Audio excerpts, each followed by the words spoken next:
couple God, just terrifying right ones on the fuck. list. Number 10, space junk. As it turns out, our planet is not the only thing we treat like a giant trash can, since space is slowly becoming a giant landfill as well. There are currently millions of pieces of man-made junk in Earth's orbit, with over 30,000 of them being over 10 centimeters long, or around 4 inches.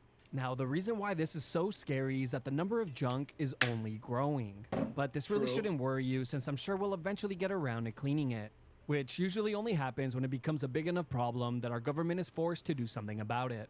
You see, the growing amounts This of shit space is junk so are becoming a bright. major problem for space I don't even need this exploration light and on. travel, I and don't even NASA need has that light already on. had to course correct 32 times since 1999 to avoid satellites and space debris. Now, you're probably thinking, this is an issue that you will never have to worry about, since you never leave the house, let alone plan on traveling to space. True, But as it turns out, true. the space debris might just come to you. Uh-oh. There have been many reports of large pieces of metal, spaceships, and satellites landing on people's property and homes. But I'm sure the majority of the pieces go unreported since they most likely land in the ocean, where they blend Yeah. in with the rest of the trash. Number Yeah, 9, type cosmic shit. voids. As we What? leave Earth's orbit What? and begin to look What? further out into the universe, we quickly begin to discover all sorts of terrifying things. But before we get to those, I want to focus on nothing. I literally mean nothing. You see, there are vast spaces in the universe that don't contain anything at all. No planets, no stars, no moons, no McDonald's, no asteroids, McDonald's. nothing. These empty spaces are known as cosmic voids, and in some cases they can be hundreds of millions of light years in diameter. This would create a long and lonely space trip for anything that decides to journey across them. Unless, of course, you were blessed with being an introvert, since we are completely immune to this weakness. Now, I know these Oh, large we'll play numbers Smash are very Bros. hard to grasp, so let me just show you what this all looks like. Here's an illustration of the Virgo supercluster, which contains around 100,000 galaxies, including our home, the Milky Way. Now, let's zoom out and take a look at the areas here. These are cosmic voids. This particular one here is called Boötes Void, and is one of the largest voids in the known universe, Booty spanning void. around 330 million light years wide. For perspective, the entire Milky Way galaxy, which is home to at least 100 billion planets, is 100,000 light years wide. Number 8, dead galaxies. Dead galaxies are galaxies that have run out of cold hydrogen gas, which is necessary to fuel stars and create new ones. These dead galaxies will be the first to become completely dark and lifeless, leaving behind a cold and lonely cemetery. But for now, What these the galaxies appear red as they burn through their last remaining energy that they will ever have. Now let's get to the terrifying that sad part. as fuck? All galaxies, including our own, will eventually run out of energy, and it's hypothesized that the entire universe eventually will as well. A stage that is referred to as the Dark Era, and it's speculated to be the final state of the universe, leaving behind a cold and dark universe where light and energy cease to exist. Number 7, planets. That's really fucking NASA sad. What the estimates that there fuck? are at least 100 billion planets in the Milky Way galaxy alone, and over 6 sextillion planets in the observable universe. That's 21 zeros, by the way. Not that it even matters, since none of us could even come close to comprehending that. So instead, people try to visualize this by saying that there are more planets in the known universe than grains of sand on Earth. And for those of you that have never been to the beach, take it from someone who has. We still can't comprehend this number either. Now, we don't have to look far to find some No truly way there's terrifying less- planets, no way there's since not, we have a like, few of them here in That many grains of sand. There's gotta be a lot more than that grains of sand, right? Am I stupid? our own solar Oh, system. no. But let's just take a look at the scariest one, Jupiter. This planet is an absolute I'll do it. nightmare, I'm going, and it's scary personally. enough to just look at. I'm going. Jupiter's a giant gas planet that is 1,300 times larger than Earth and is covered in violent storms, as I'm sure you already know. But really quickly, here are just a few of the ways Jupiter would absolutely mop the floor with you. Radiation exposure, dead. Atmospheric pressure, dead. 400 plus mile per hour winds, dead. Struck by lightning, dead. You overheat, dead. You freeze, dead. You decide to breathe, dead. But if Jupiter's not scary enough, our galaxy has many other horrific planets to choose from, like planets that constantly rain molten iron or molten glass, planets that are entirely covered in ice, planets that are entirely covered in lava, planets that are entirely covered in water, planets that are just completely dark, planets with giant hurricanes the size of Earth. Nope, that's just Jupiter again. I told you that place sucks. Number 6, aliens. Ever since we were young, Hollywood has conditioned us to be scared of aliens. So it's no surprise that this one would end up on the list. Movies like Aliens, Signs, Predator, Cloverfield, The Thing, and of course The GOAT, Killer Clowns from Outer Space, all made aliens incredibly violent and terrifying. And when Hollywood finally attempted to create a friendly and relatable alien, all they got right was his body type. And it definitely worked. Scientists say that it's only a matter of time until we find the existence of aliens. But here's the thing, right? An alien or an extraterrestrial being is simply just something that is living that didn't originate on Earth. So this could be something as small as bacteria, but if we're lucky, it could be a fish or mammal-like creature. But of course, this could be something infinitely more terrifying.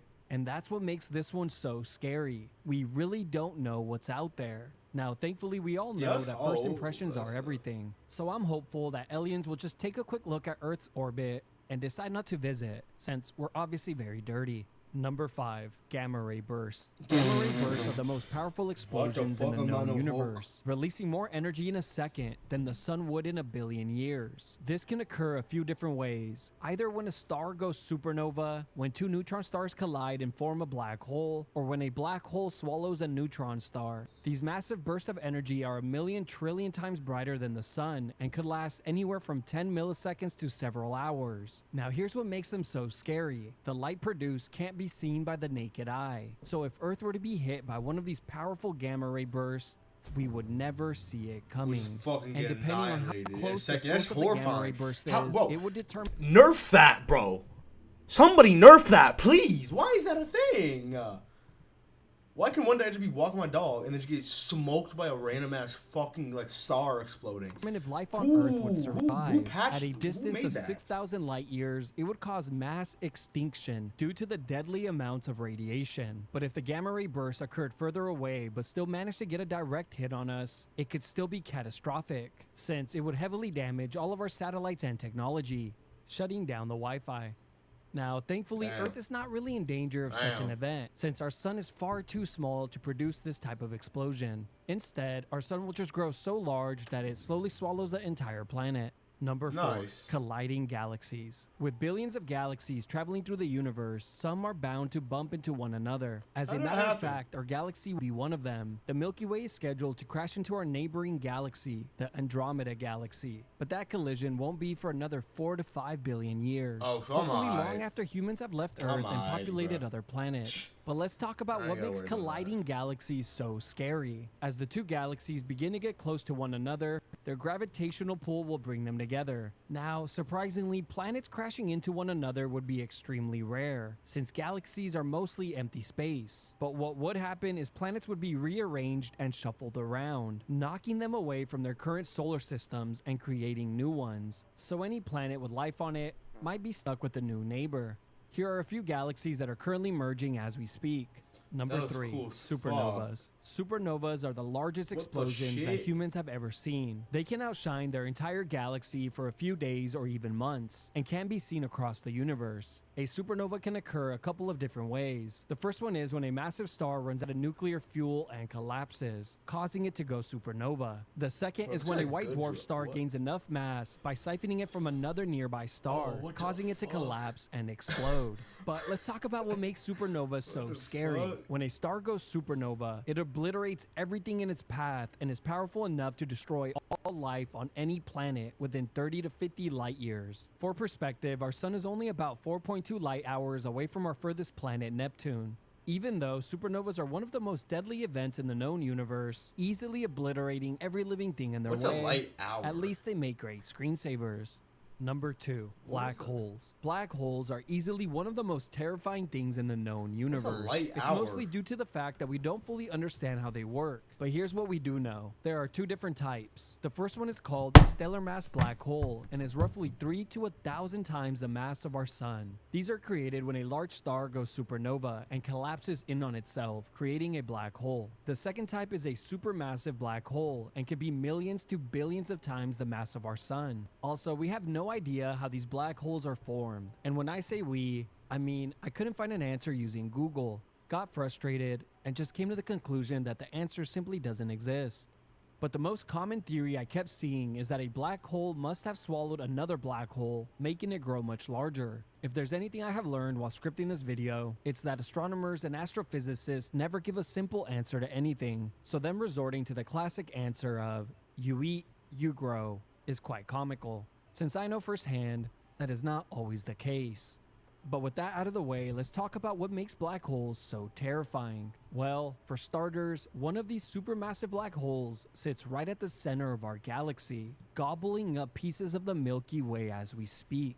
Another reason why they're so I wanna go to a creepy black is simply hole. for the fact that they are Like, completely invisible. I As know I'm that sure you- you know, what? this is because black holes have a force of gravity so strong that nothing can escape it, I thought it was- not even light. So Nah, the I only thought it way looked we can cool see where or they are in something. the What the universe fuck? is by seeing how they interact with I their wanna go to one. surroundings. But the biggest reason why black holes are so high on the list is simply because we don't know what would happen if you were to enter one. Are they just wormholes? Or would you just get stretched out like a giant piece of spaghetti?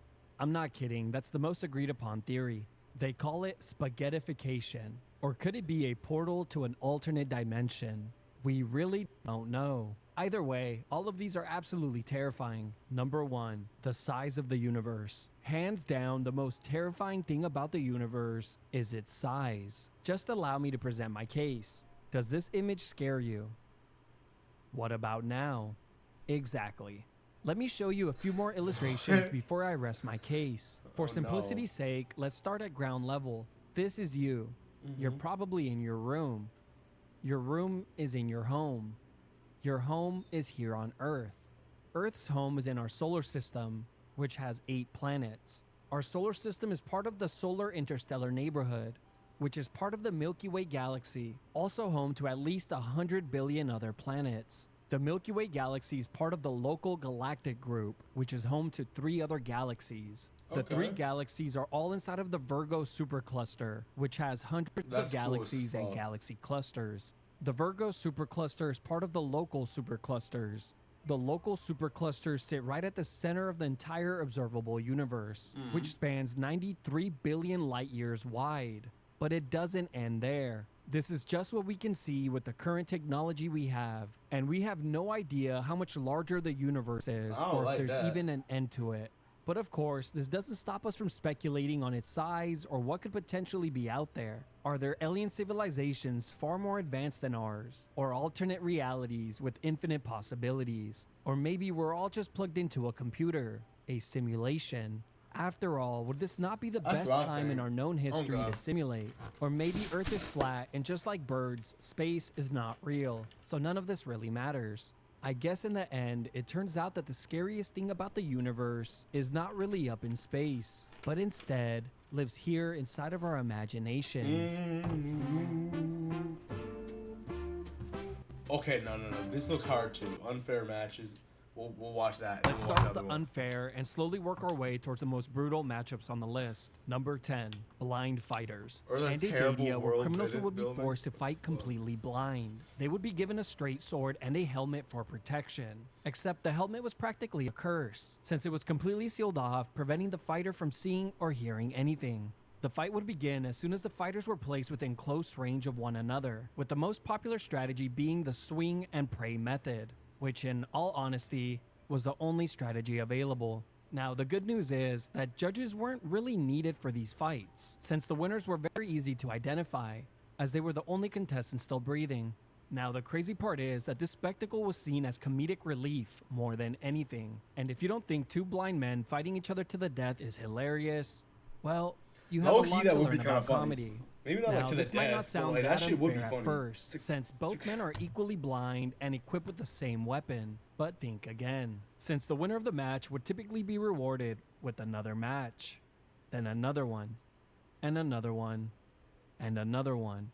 You get the point. As you can imagine, a winning streak never really lasted for very long. Number 9. Damn, naval dying from battles. success, bro. There was nothing more epic than the naval battles of the Colosseum. Also, one of the most Oh my God, I unfair, forgot they did bloody, that shit. and expensive. The event would begin by filling the Colosseum with water and around a dozen ships. It's estimated that thousands of prisoners would participate in these events. What But the let's talk fuck? about what made these battles the unfair. fuck? Now, depending on the starting position of your ship, it could determine your likelihood of survival.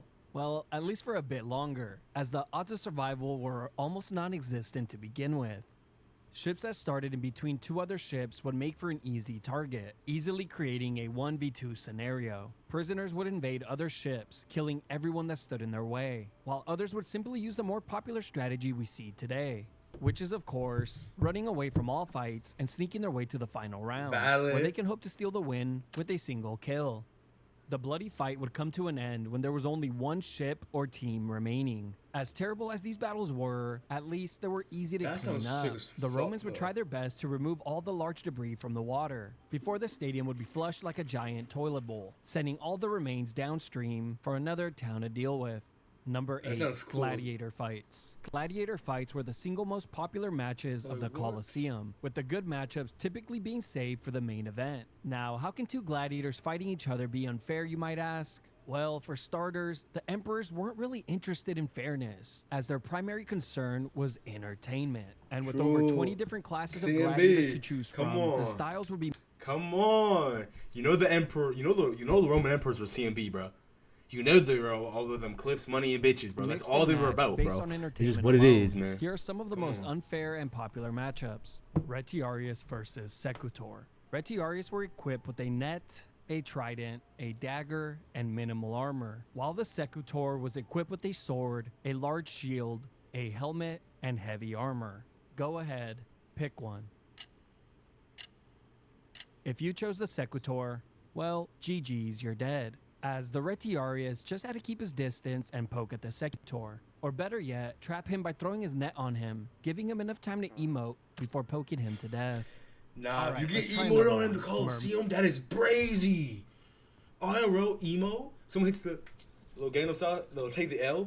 If you're in the net, you get took the L on, bro. Dude, you a bitch. You just got full box. You just got full box IRL. versus That is crazy. Thorax. Murmillo were armed with a large rectangular shield, Why a does he short look sword, like that? a helmet, and a metal or leather sleeve for protection, while the Thorax was equipped with a light shield, a curved sword, a helmet, and a metal or leather sleeve for protection. Go ahead, pick one. If you chose the Murmillo, rip, you're dead, as the Thorax just had to tire out the Murmillo since he was carrying the heavier shield. As you can see, stylistic matchups were a big deal and could easily influence That's the kinda outcome cool, of a though. fight. And I know this might come as a shock to some, but not all gladiator fights were to the death. A lot of fights would be called off when a fighter took heavy damage, since good gladiators were That's very kinda- expensive to replace. That's kinda Number fire, 7, though. Animal battles. Humans Oh. were not the only ones to have unfair matchups inside of the Colosseum, since animals were also treated 2,000 chickens versus a grizzly bear. Who winning? like criminals. Type it in chat. They would be enslaved, pinned against each other, and humiliated, and were such a popular spectacle that at times thousands of animals would be slaughtered in a given day, which was completely unsustainable, driving many animals to extinction. Here are some of the most popular and unfair matchups that were commonly seen in the Colosseum. Elephant versus rhino. One of the most famous Colosseum battles was when an enraged rhino was pinned against an elephant, with the elephant eventually winning when he decided to cheat by grabbing a spear with its trunk and gouging the rhino's eyes out. Lion versus tiger. This matchup is basically a robbery, as I'm sure the locals would have bet large amounts of money against the guys from out of town, since they knew that the lion always wins, with there only being one recorded incident of a tiger getting the best of a lion. Elephant versus bull. As you can imagine, when an animal has over 10,000 pounds on its opponent, it's not really going to be much of a fight, is it? But just to make matters Keep the worse, elephant go sometimes the fucking stomp 'em. elephant and the bull would be chained together, forcing the action. And no matter how the fight begins, it would always end with the bull being turned to soup. Hell no. Really quickly, here are some of the other animal fights that were very popular. Rhino versus bear, rhino be versus cool. buffalo, rhino versus elephant, crocodile Imagine being the guy having to get the fucking rhino for this shit. Imagine being the store runner who gotta get a fucking. Look at your list. Okay, I gotta get spears, axe, help. A fucking rhino? Like, gang, I'm cooked. Elephant's one thing. I feel like elephant's not gonna trample you instantly, but a rhino? versus hippo, tiger versus bear, bear versus bull, bear versus wolves, goro Bear versus versus the scorpion, bull. lion versus bull. The bull, the bear, the bull and bear. lion versus bear, Bull, lion versus bear, panther, bear. lion versus chimp, lion versus hyenas, lion versus basically any animal the Romans can get a hold of. Number 6, 1 versus 2. This matchup can be unfair for either side depending on the circumstances. Let me explain. There are 2 scenarios in which this matchup can take shape. 1. A high-level gladiator will take on 2 prisoners simultaneously, and as the prisoners try their best to figure out how to properly hold a sword, they will realize that it's very difficult to do so, since their hands are no longer attached. Now, the second scenario is a bit more fair. 3 well-trained gladiators were placed inside of the Colosseum. One gladiator would be given heavy armor and a good weapon, while his 2 opponents would receive minimal armor and worse weapons. The duo would need to work together to defeat the better equipped man. Yeah, that's kinda but hard. being partnered up is not as That's a easy as you duo's might game. think, He's solo and does queuing. come with its That own boy's set of solo challenges. queuing. Like knowing whether you should go for the res or attempt to clutch up when your partner inevitably goes down. The last and Oh final my way that a God. gladiator can be outnumbered is during large-scale battles. This one is of course purely based on luck alone and doesn't always mean that you will see a 1v2 matchup, as it just might be a 1v6 depending on how bad your team is. Number 5, woman versus dwarf. Emperor Domitian introduced the legendary Whoa. I've heard this one before. matchup, What? woman versus dwarf. And I have to Oh, admit, no. this is the only battle on the list where a clear winner was not well documented. But even with the little information we do have, I have a gut feeling that it just wasn't a fair matchup. I'm just not certain for whom. You see, on one hand, you have a fully grown woman who obviously has the reach advantage, while on the other hand, you have a male dwarf who is much stronger and obviously uses magic. How much stronger? Well, I'm not sure. I did, however, stumble upon this forum where a guy asked the same question back in 2011. Now, sadly, people just replied back with even more interesting questions that we will never get the answers to. And of course, naturally, the entire forum devolved into guys just bragging about how many dwarves they can take on at once. One of the most bizarre things about this matchup was that Emperor Domitian liked to schedule this fight at night, since he preferred this battle when it was illuminated by torchlights. In 2010, a female gladiator's remains were found in England. After they were examined, it was concluded that the woman's legs and arm bones were unusually heavy, suggesting that she had strong muscles. You know, I was originally leaning towards the dwarf, but now I really don't see how they could possibly win. Yeah, why would you be Number leaning towards 4, the dwarf? wild gang? animal hunts. Perhaps one of the most unique spectacles of the Colosseum was the wild animal hunts. Here, the entire Colosseum arena was made to resemble the animal's natural environment. A few men were then brought out to the arena equipped with small shields and weapons. Then for the next few minutes or hours, the arena would be slowly filled with terrifying predators. But if they really wanted to get the crowd on their feet, all the animals would be released at once. Sometimes the men who were fighting the lions, bears, and panthers would have been well-trained fighters, while other times they would have been condemned criminals who were just given the death sentence and stood 0 to no chance of winning. Here are some of the animals you could have expected to make an appearance. Lions, tigers, Bro, the Roman emperor, bro, the emperors were literally just the original clip farmers, bro.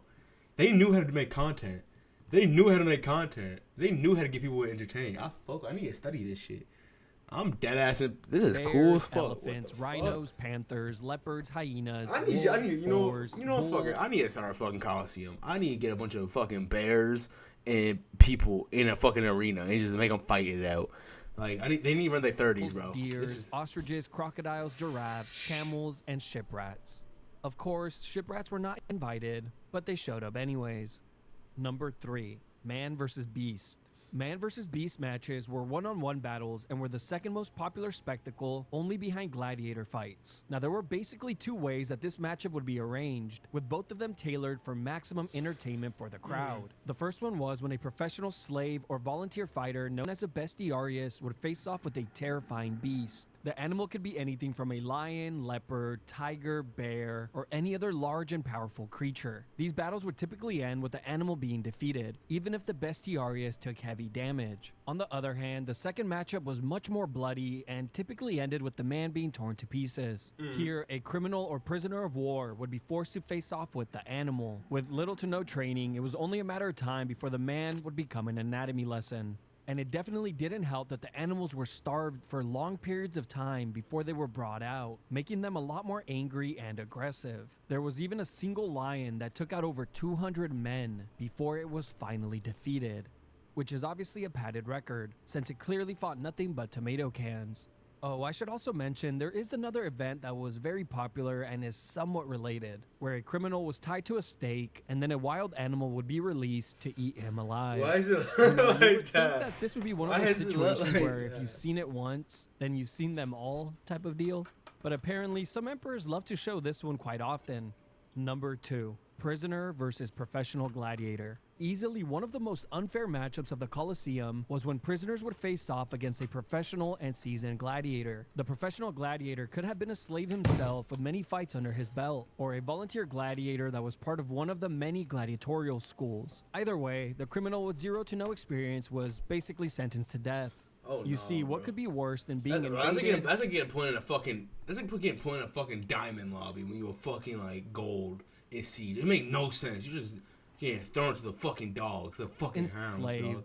and kept inside of a cell for days, no. just to be given a weapon you have never used, then pushed to the center of the Colosseum floor, only for Spartacus to make his walkout shortly after you. Number 1, rigged fights. What could be more unfair than rigged matches? Emperor Commodus was definitely the worst offender when it came to rigged matches. The emperor ruled Rome from 180 to 192 AD and was even portrayed by Joaquin Phoenix in the 2000 film Gladiator. Commodus was obsessed with becoming a famous and well-respected gladiator, so much so that he would even compete himself. Well, if you could even call it that. An emperor fighting as a gladiator was unheard of. Now, of course, Commodus had the best training in all of Rome and was actually very talented with the sword, but that wouldn't stop him from rigging fights by secretly injuring men just moments before they were brought out to face him. His opponents were injured in a way that could be concealed under their armor, but be devastating enough to hinder their performance or make a limb unusable. Another strategy that the emperor would use was simply fighting men with 0 to no experience, making for another easy W. Emperor Commodus would have the longest undefeated record as a gladiator, and it's suspected that he competed hundreds of times. He would also charge the Roman treasury around 25,000 pieces of silver every time he competed. There are many things you could call Emperor Commodus, but one thing you can't say is that he ever discriminated, since animals were also injured and thrown in to face him.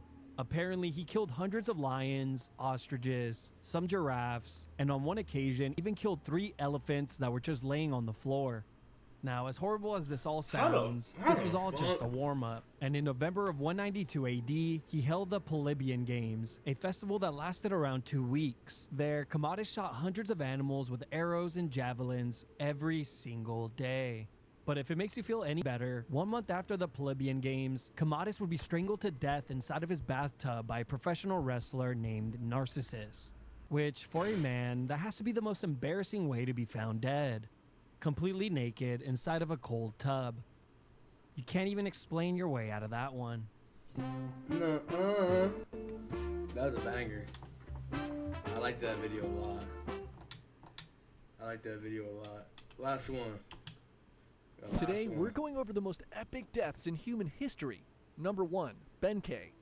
We're starting this video off with the story of the greatest wingman in human history. I'm not gonna lie to you, this guy's Dark no, Knight. I don't like his voice. That's the last one. I don't like his fucking voice. Don't even like, Benkei, like, shut yo shit up, twin. They're fucking